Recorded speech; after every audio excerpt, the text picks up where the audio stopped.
আমরা অনেক দিন পরে ওলকপি, ফুলকপি আর টমেটো বেগুনকে নিয়ে গিয়েছিলাম পুকুরে গোসল করতে।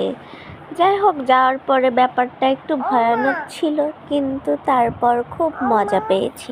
সব ভয় ঠাই দূর করে ওলকপি আর ফুলকপি, আলু, টমেটো নিয়ে লেবে গিয়েছিলাম পুকুরের মাঝখানে।